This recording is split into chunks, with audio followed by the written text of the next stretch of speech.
Today on Starfish Academy, the history of mining. Since everything is going to be underground in a couple of months, I thought I'd make a quick underground themed video. This one's up on the educational side, so we'll say it's the first official Starfish Academy video.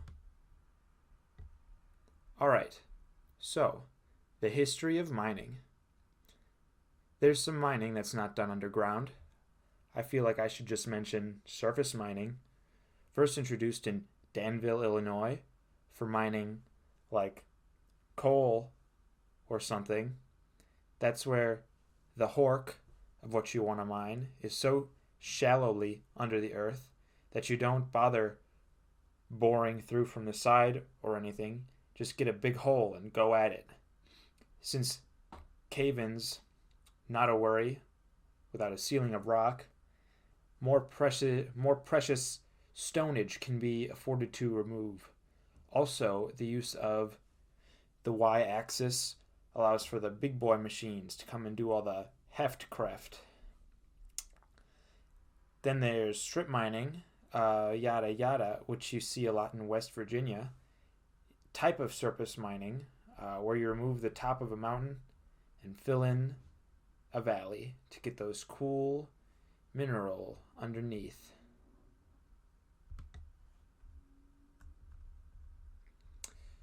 Now, for underground mining. The technology and methodology for rockall removal is more varied, as the rocks down under have been knocked asunder for as long as since people have been bungling around in the bowels of the crust planet. Thousands of years, 3,000 years at least. The poor person's mining company is basically scrape the cooler looking rock or from the host rock. The cavemen used other rocks to dislodge the cool rocks. I think at the bottom of Mammoth Cave in Kentucky, there's evidence of dinosaur people using wooden, maybe even grass tools to dislodge some eeky gypsum veins. Gypsum. After the dinosaurs died, the Romans gave underground mining a shot. Pretty similar to the whole smash the wall with rocks until you get something shiny. The Romans, or more accurately, the slaves to the Romans, I bet were probably able to acquire small handpicks made out of very likely bronze. This would have some advantages in the durability department. Another big trick used by the Romans was putting huge bonfires in these mines. Anyone raised around a fire may understand that hot stones are likely to break, sometimes explosively. Then they would douse the rock wall in the coldest water they could manage in an attempt to embrittle and fracture it. The heat would also make metals softer and easier to harvest. I'm only putting easier in air quotes because, as you have probably correctly assumed, excuse me, Marcus McDollar Linnaeus Crassus, wouldn't the smoke and heat from these large fires in the unventilated underground tight squeeze interstices be deadly for the enslaved and destitute? Yes. My favorite mining strat, and also the favorite I'm assuming for fans of exploring abandoned mines, is the shaft mining of the Industrial Revolution era. People needed a lot of coal right then, and by George, they got it. Nowadays, you can walk around through the American Appalachian Zone and probably find a church or a chunch of abandoned coal infrastructure from around then.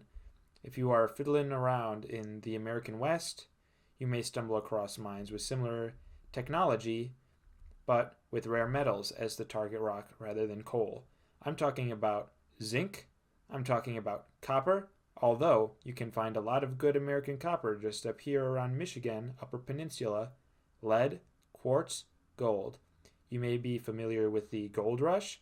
That was actually in the American West during this era. So, about that technology, if you think Chad and Virgin, flashlights, Virgin, carbide headlamps, Chad. My boys went down into the ground with the typical implements of iron rods for prying and prodding, picks and shovels, wedges and hammers. But also, here's the big one, dynamite. After making a couple little holes, you'd stick a stick in there, cork it up with a little clay, light the fuses, and call it a day. They'd call it a day, actually, and pack it up and leave. Chances are things would get a bit dusty and not fantastic for staying alive in. Rocks might also shake down from the hanging wall a bit, which is also not epic. What I didn't mention about the idiot Roman method was that our friends the slaves, probably mostly Irish because that's where the best rocks were, would bend over and bungle through the stout mineways, hunch style, with their loads of rockage. This bunglage eventually ended when new devices were invented to move the loads outside. My favorite of these devices is the pony, a deformed horse specially designed to bungle through these little holes. I think I heard somewhere where they also figured out they could stunt the growth of mules so they would also fit in the holes for bungling purposes. These marvels in industry could tow carts full of ore and tools, I suppose, back and forth. This is where the concept of mine carts and rails in mine shafts come from. As word of Haitian Revolution made its way through the states, eventually our beautiful equine companions were shuffled back up to a higher caste, never to return to the depths of the earth. From henceforth, carts would be moved by winches. Winches were a cool machine that could pull a cord using the power of steam. Back to the Romans, a fellow called Hero of Alexandria came up with a machine, the aeolipile, which harnessed steam rather than horses to form mechanical energy. A few innovations and some 1,000 years and change later, we have aeolipiles pulling minecarts and even pumping water out of flooded mines, and sometimes even more than that.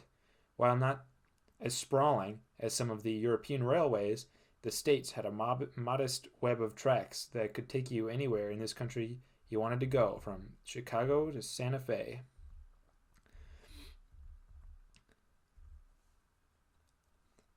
How do these veins of metal and ore even form? Slowly. You get a crack in your volume of rock, and after a while, probably an extremely long while, through some sort of seepage and mineral convection, I'm not a geologist, bam, now there's a bunch of different rock going diagonal ways through your mountain, whether Appalachian or rocky. I don't know how the boys figure out when there's an epic rock 500 feet underground, but once they find it, it must simply be followed.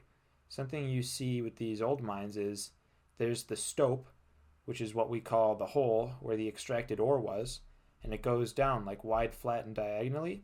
And in these old mines, what we see is at the bottom of these stopes, a mine shaft goes right through there, and there'll be a little wooden funnel rig set up to shoot stuff right into an ore car as soon as it's been chipped off the wall. For really big stopes, sometimes this happens a few times, and when you see the mine later, on one of the higher levels, there will just be a huge hole in the middle of the shaft, where the shaft went through the body of ore. I think I'm going to end this lesson here. I didn't talk about how mines were ventilated poorly. If you want any more information about mines, you can go and look it up yourself. If you would like me to answer your mine questions, I will answer to the best of my ability in the comment section below.